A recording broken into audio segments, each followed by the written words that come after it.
What's going on, everyone? This is Mitch. Hope you are having a great start to your week, a great Monday morning.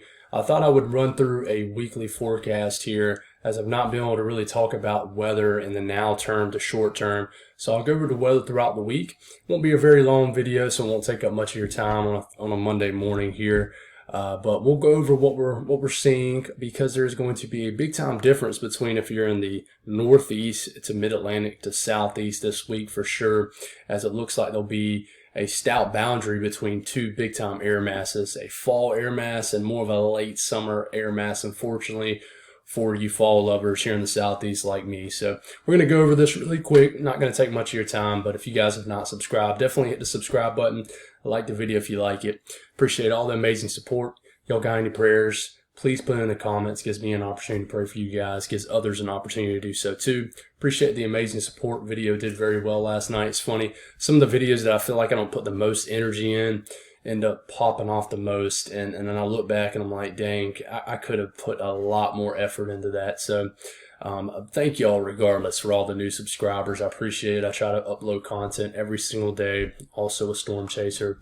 So I try to get out in it. There hasn't been really a lot to chase lately, but I'll give you all an update on Hurricane Sam and anything else going on in the tropics this evening, and we'll touch base on that. So let's get going on this. Like I said, not going to take up much of your time this morning. But going here, what we're going to look at here is temperatures. So we're starting off this morning. It's still a fall air mass throughout the southeast. I'm waking up into the 50s here in South Carolina. Beautiful day.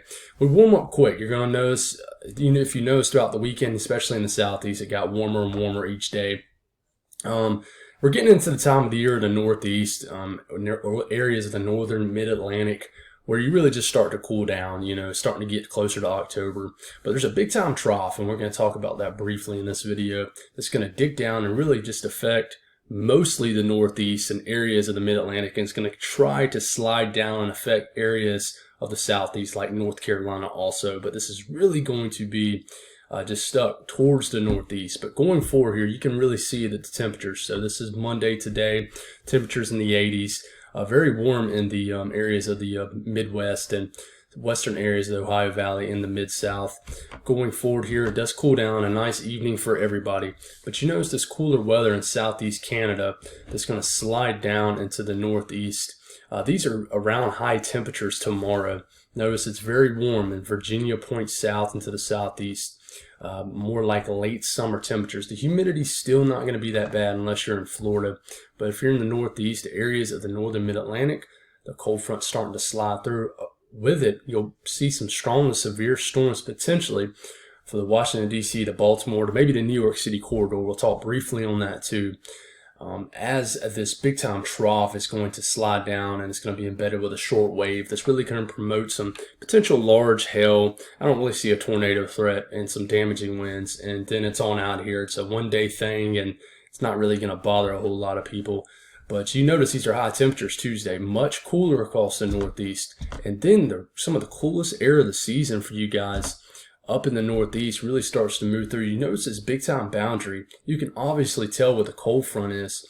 Low temperatures in the 40s and 30s, obviously for the higher elevations here in the interior northeast. Very cool air mass sliding down for here the last couple of days of September into the northeast. But you notice from areas of the middle part of Virginia, West Virginia, points south, the cold front is still trying to slide in. So Wednesday morning, it's definitely the low temperatures are not going to be quite as crisp across the southeast and deep south as they've been the last several days.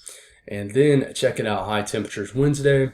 And this could change a little bit, but you're closing in close to 90 again in areas of the southeast. But you notice the stout boundary. Virginia is definitely going to be a dividing state up into West Virginia to Ohio to Indiana. I definitely think that depending on where you are and where the cold front is, it's going to depend on how high or low your high temperatures for the day Wednesday get. But very cool, crisp day Wednesday. I think I've heard in the northeast that the leaves are really behind, so I really think that this is going to definitely jumpstart the leaf changing up in that area. But you get into overnight Thursday, very, very almost chilly for the last couple of days of September in the northeast. But you notice, like I said, in the southeast, the trough is not making it, but it's getting a little bit further south, and we're moving through here. And very warm day, especially here in my neck of the woods here in South Carolina. Highs reaching the 80s to near 90 as this cold front is just not quite making it. This is the same cold front that I honestly thought was going to make it. This was the same trough or cutoff low that was going to potentially pull what is Sam close to the East Coast. Now we're finding out that this is going to be more oriented to the east, which pretty much kills the threat for landfalling Hurricane Sam at all for this for the East Coast altogether. But very chilly morning for the Northeast as we get into Friday morning. But you notice the cooler air is starting to dip a little bit further south in the areas of North Carolina. So the trough does try to slide a bit more south, but just south of the trough, which is the cold front, it's going to still be pretty warm as far as temperatures in the morning. So definitely not as cool. And we're getting into Friday. We're getting kind of far out now, but still a very warm day across the entire Southeast. But maybe a cooler day in North Carolina, Tennessee, Kentucky, areas of the mid-Atlantic may get a very, very comfortable Friday and just pretty much a chilly fall day there in the Northeast as we get into the first day of October. But there's some signs that as we get into the weekend that this cold front may try to dip down a little bit further south. But we kind of have to figure out what's going to happen for the weekend. I think the weekend is a tough forecast as far as temperature-wise. But you look at dew points, you can really see the boundary here. This symbolizes moist air and dry air, and you can tell where the cold front dips here as you got dew points still in the 60s and 50s down here. The good news is if you're in the Carolinas, Georgia, some dry air does want to stick around for a majority of the week, but it's not going to be dew points in the 40s and low 50s. It's going to be like upper 50s to low 60s, so you will feel a little bit more moist in the atmosphere. But check out this stout boundary. This is a pretty tight boundary as far as where the cold front is as we're getting into Friday morning. But you can tell it kind of stops into North Carolina. This could change, but the cold front doesn't just quite make it to areas.